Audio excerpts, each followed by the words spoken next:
नमस्कार, हमारे खास कार्यक्रम में आप सभी का बहुत स्वागत है। आपके साथ मैं हूं नलिनी पांडे। फर्जी कॉल्स, सेक्सटॉर्शन और ऑनलाइन ब्लैकमेलिंग का खेल, जिसमें आम लोगों को ठगने वाले अब राजनीति के दिग्गजों को अपना शिकार बना रखे हैं। इस बार साइबर क्राइम के शातिर खिलाड़ियों ने केंद्रीय मंत्री को अपने जाल में फंसाने की कोशिश की, लेकिन उन्हें क्या पता था कि उन्होंने गलत नंबर डायल कर दिया है।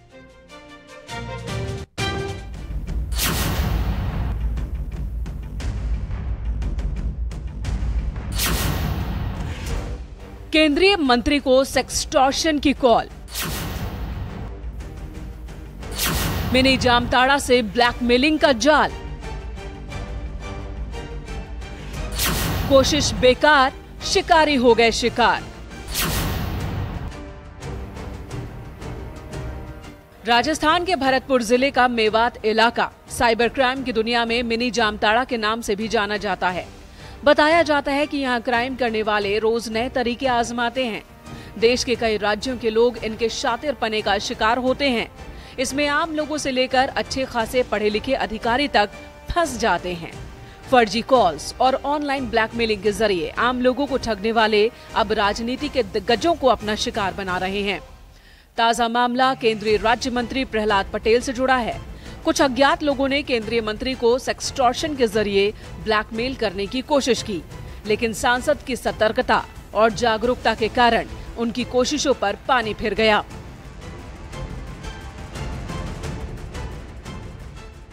जब सुख के क्षणों में था तब एक कॉल मेरे पास में आई और उसमें जो कन्वर्सेशंस थे, गलती उसने की कि उसने वो फोटोग्राफ 3 सेकंड का डाल दिया मुझे। तो मैंने उसको इमीडिएट फॉरवर्ड कॉपी किया, इसे डिलीट ना कर दे। कॉपी करके हमने उसको फॉरवर्ड किया जी। हमारे ऑफिसर ने जो क्राइम ब्रांच दिल्ली के ऑफिसर्स हैं उनको ये सूचना दी। मेवात क्षेत्र के बदमाशों ने केंद्रीय राज्य मंत्री प्रहलाद सिंह पटेल को पहले व्हाट्सएप वीडियो कॉल किया। मंत्री प्रहलाद पटेल ने जैसे ही कॉल अटेंड किया, गड़बड़ी समझ गए। उन्होंने तुरंत दिल्ली क्राइम ब्रांच को इसकी जानकारी दी। मामले की सूचना मिलते ही तुरंत ही क्राइम ब्रांच की टीम एक्टिव हो गई। क्राइम ब्रांच टीम ठगों के फोन की लोकेशन ट्रेस कर भरतपुर पहुंची और स्थानीय पुलिस के साथ मिलकर राज्य मंत्री को कॉल करने वाले 2 बदमाशों को गिरफ्तार कर लिया। मंत्री से सेक्सटॉर्शन कर ठगी करने की कोशिश करने वाले आरोपियों की पहचान जुरहेरा के निवासी मोहम्मद वकील और मोहम्मद साहिब के रूप में हुई है।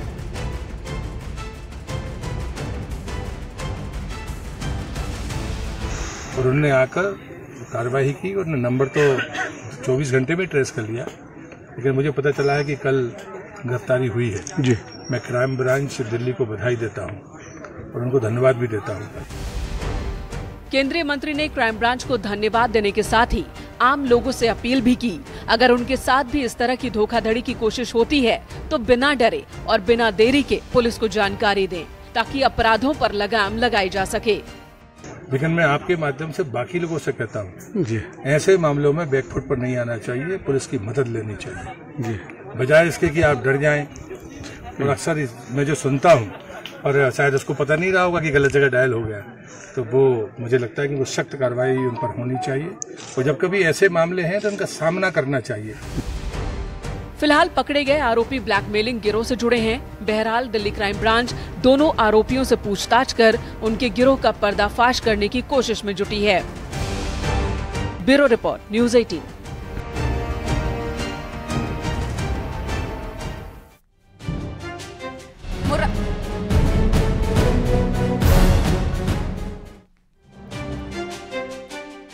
मुरादाबाद में पूर्व मंत्री के बेटे के हनी ट्रैप वाले आरोप में अब एक नया ट्विस्ट आ गया है।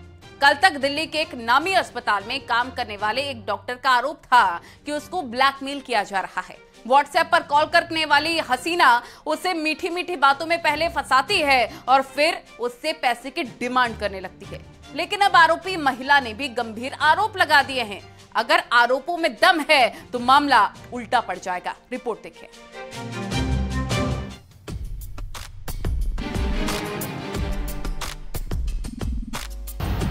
हनी ट्रैप केस में नया ट्विस्ट। आरोपी युवती ने लगाए गंभीर आरोप। निकाह का दिलासा, शारीरिक संबंध का खुलासा। मुरादाबाद में जिस युवती और उसके परिजनों के खिलाफ बसपा सरकार में कैबिनेट मंत्री रहे हाजी अकबर हुसैन के बेटे डॉक्टर नईम अकबर ने हनी ट्रैप में फंसाकर 15 लाख रुपए मांगने के आरोप में मुकदमा दर्ज कराया था, उस मामले में अब नया मोड़ आ गया है। हनी ट्रैप की आरोपी युवती ने एसएसपी को प्रार्थना पत्र दिया है, जिसके अनुसार हनी ट्रैप केस में ट्विस्ट, पूर्व कैबिनेट मंत्री के बेटे पर गंभीर आरोप लगे हैं। निकाह के नाम पर 2011 से प्रेम प्रसंग चल रहा था। डॉक्टर नईम पर शारीरिक संबंध बनाने का आरोप, दिल्ली, चेन्नई, नैनीताल, अजमेर में संबंध बनाने का आरोप, गर्भवती होने पर 2 बार गर्भपात कराया गया, आरोपी डॉक्टर पर अश्लील वीडियो बनाने का आरोप, 30 जून को दिल्ली में संबंध बनाकर चेन्नई जाने का आरोप, डॉक्टर ने खुद 15 लाख का ऑफर भेजा था मेरे घर, राजी नहीं होने पर झूठे केस में फंसाने की दी थी धमकी। लेकिन बसपा सरकार में कैबिनेट मंत्री रहे हाजी अकबर हुसैन के बेटे ने इससे अलग थ्योरी बताई थी। युवती पर रुपए ऐंठने का आरोप लगाया था। यही नहीं, डॉक्टर का कहना था कि रुपए देने से इनकार करने पर युवती ने झूठे मुकदमे में फंसाकर जेल भेजने की धमकी दी है। मुरादाबाद से हनी ट्रैप का मामला सामने आया है। इस बार हनी ट्रैप का शिकार कोई और नहीं बल्कि बसपा सरकार में कैबिनेट मंत्री रहे हाजी अकबर हुसैन के एमबीबीएस डॉक्टर बेटे का है। उनके बेटे ने एसएसपी को प्रार्थना पत्र देकर शिकायत की कि एक लड़की उनको ब्लैकमेल कर रही है। उसने अपने व्हाट्सएप पर न्यूड फोटो भेजे थे, उनसे अश्लील बातें की थी, जिसके बाद उनको ब्लैकमेल करके उनसे पैसा मांग रही है। डॉक्टर नईम अलग अलग अस्पतालों में काम कर चुके हैं और मौजूदा समय में तमिलनाडु से एमएस की पढ़ाई कर रहे हैं। नईम के आरोप की माने तो कुंदर की थाना क्षेत्र की एक युवती ने उनको फोन पर अपने प्रेम जाल में फंसाने की कोशिश की। युवती ने किसी तरह नईम का नंबर हासिल कर उसको फोन कॉल और व्हाट्सएप कॉल पर आपत्तिजनक फोटो भेजकर अपने प्रेम जाल में फंसाया। डॉक्टर नईम अब अपोलो दिल्ली में काम कर रहे थे, तब युवती ने उनसे दिल्ली में मुलाकात की। आरोप है कि युवती ने व्हाट्सएप कॉल पर न्यूड होकर वीडियो कॉल भी की थी। इसके बाद युवती ने युवक को अपने प्रेम जाल में फंसाकर अश्लील फोटो और वीडियो दिखाकर उसे ब्लैकमेल करना शुरू कर दिया। इसकी शिकायत उन्होंने पुलिस से भी की थी। नईम अकबर जो कि पेशे से डॉक्टर है और एमबीबीएस एमएस है, उन्होंने एक प्रार्थना पत्र दिया। प्रार्थना पत्र में बताया कि उन्हीं के पड़ोसी गांव की एक लड़की है जिनके साथ उनका प्रेम संबंध था, उनसे उनकी बातचीत होती थी और लड़की द्वारा उनको बाद में ब्लैकमेल किया जाने लगा। उनको कहा जाने लगा कि मैं आपकी और हमारी बातचीत की को डिस्क्लोज कर दूंगी, इसके बदले में मुझे पैसे चाहिए। पुलिस को दिए प्रार्थना पत्र में नईम ने आरोप लगाया था कि हनी ट्रैप में फंसाने के बाद युवती डॉक्टर नईम से पैसों की डिमांड करने लगी। कई बार नईम ने उसको मामला रफा दफा करने के लिए पैसे दे दिए, लेकिन युवती की पैसे मांगने की इच्छा बढ़ती चली गई और धमकी देते हुए कहने लगी कि अगर मुझे पैसे नहीं दिए गए तो मैं हाजी अकबर पूर्व मंत्री के परिवार को बर्बाद कर दूंगी। कॉल रिकॉर्डिंग्स अपने एविडेंस के रूप में दी, पेन ड्राइव दी और चैट में भी उसका जिक्र था पैसे मांगने का, और नहीं तो मैं आपको बदनाम कर दूंगी अगर आपने पैसे नहीं दिए तो तहरीर लेकर जांच की गई और जांच के आधार पर आरोप सत्य पाए गए। उसके आधार पर मुकदमा दर्ज कर आगे की विधिक कार्रवाई। जिन डॉक्टर नईम को हनी ट्रैप का शिकार बनाया गया, उनके पिता हाजी अकबर हुसैन मुरादाबाद जिले की कुंदर की सीट से 5 बार विधायक रह चुके हैं। बीएसपी सरकार में हाजी अकबर कैबिनेट मंत्री थे। फिलहाल अब युवती ने जो आरोप लगाया है उससे इस मामले में नया ट्विस्ट आ गया है। कौन सच्चा है और कौन झूठा, ये तो जांच के बाद ही साफ हो पाएगा। मुरादाबाद से न्यूज़ 18 के लिए विशाल सक्सेना की रिपोर्ट।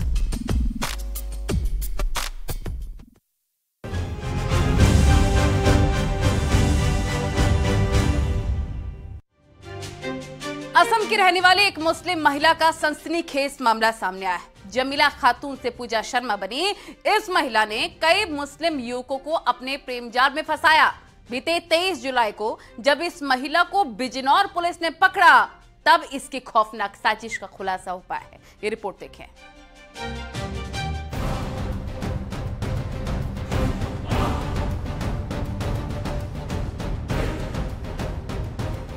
लुटेरी दुल्हन के किस्से आपने तमाम सुने होंगे, लेकिन हिंदू युवती बनकर अपने ही कौम के लोगों को पहले लव जिहाद में फंसाना और फिर रेप जैसे जघन्य अपराध में जेल भेजना, और बाद में समझौते के नाम पर लाखों रुपए ऐंठ लेना जैसा मामला आपने शायद ही देखा होगा।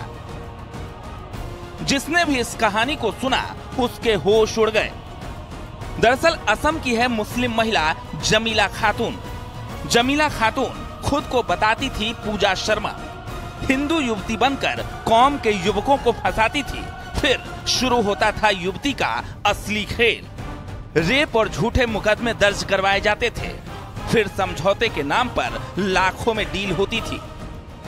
आरोपी महिला किसी और को अपना शिकार बना पाती उससे पहले बिजनौर पुलिस ने उसे और गिरोह के 3 सदस्यों को गिरफ्तार कर लिया है।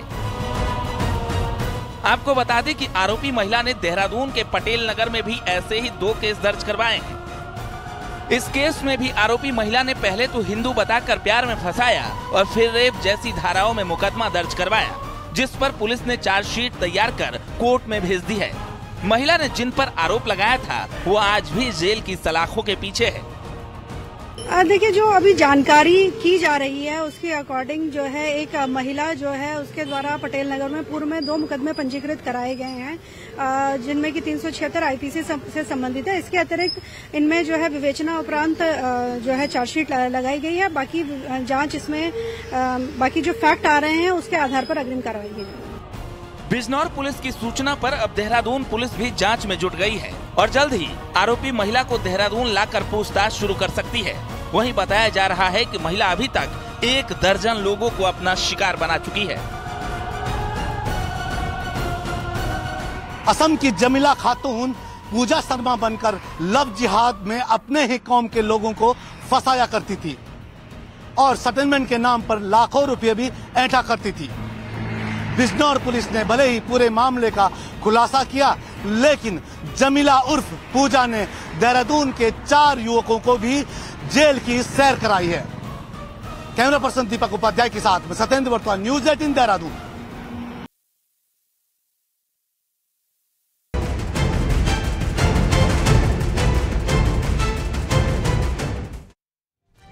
और वही गाजियाबाद के लालकुआं इलाके में एक मामूली बात पर मर्डर की वारदात सामने आई है, जहां पर कंधा लड़ने पर कत्ल की घटना ने सनसनी फैला दी।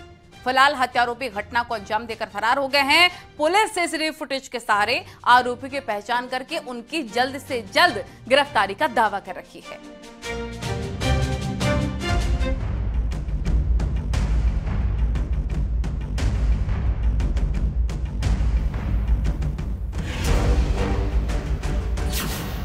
गाजियाबाद में मामूली बात पर मर्डर।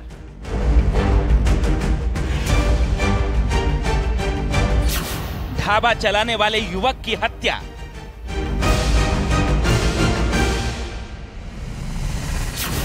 कंधा टकराने पर कर दिया कत्ल। ये घटना गाजियाबाद के वेब सिटी थाना क्षेत्र के लालकुआं इलाके की है, जहां मामूली कहासुनी के बाद 2 लोगों ने एक युवक की हत्या कर दी। सूचना पाकर मौके पर पहुंची पुलिस ने शव को कब्जे में लेकर पोस्टमार्टम के लिए भेज दिया। बदमाशों की पहचान के लिए पुलिस सीसीटीवी फुटेज खंगाल रही है।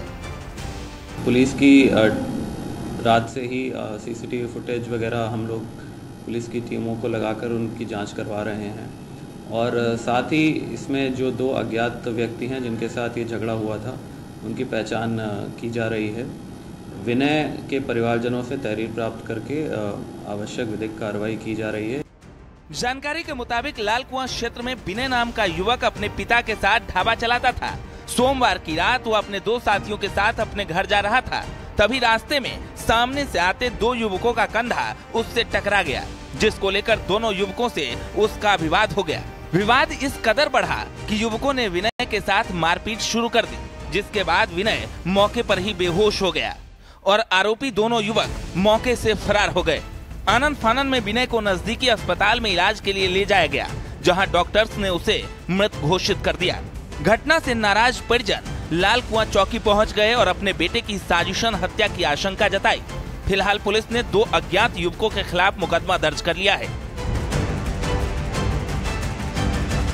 चौकी लालकुआं थाना वेब सिटी के अंतर्गत, जिसमें एक युवक विनय जो अपने 2 अन्य साथियों के साथ रात को जा रहा था, जिसमें उसकी 2 अज्ञात व्यक्तियों से किसी बात को लेकर कहासुनी हो गई, फिर हाथापाई हुई और इसी दौरान जो विनय है वो बेहोश हो गया और जब उसके साथियों द्वारा उसको हॉस्पिटल ले जाया गया तो वहाँ पर उसको मृत घोषित कर दिया गया। सीसीटीवी के आधार पर पुलिस आरोपियों की तलाश में जुटी है, लेकिन सवाल है कि किसी मामूली बात का अंजाम मर्डर तक पहुंच जाना कहां तक जायज है। गाजियाबाद इलाके में उस समय सनसनी मच गई जब एक ढाबा संचालक की 2 युवकों ने जमकर पिटाई कर दी और जहां अस्पताल में इलाज के दौरान उसकी मौत भी हो गई। पूरा मामला देव सिटी थाना क्षेत्र के लाल कुआं चौकी इलाके का है, जहां विनय नामक ढाबा संचालक रात तकरीबन 12:30 बजे ढाबा बंद करने के बाद अपने घर जा रहा था। तभी रोड पे चलते समय उसका कंधा 2 युवकों से टकरा गया, जिसको लेकर तीनों ही के बीच विवाद हो गया। विवाद इस कदर बढ़ा कि दोनों युवकों ने विनय की जमकर पिटाई कर दी और मौके से फरार हो गए। आनंद फानन में उसे नजदीकी अस्पताल ले जाया गया, जहां इलाज के दौरान उसकी मौत भी हो गई। हालांकि परिजनों का आरोप है कि साजिशन उनके बेटे की हत्या की गई है। वहीं पुलिस सीसीटीवी के आधार पर आरोपी की तलाश में जुट गई है और आरोपियों को जल्द पकड़ने का दावा भी कर रही है। कैमरा पर्सन सतीश के साथ अमित राणा, न्यूज 18 उत्तर प्रदेश।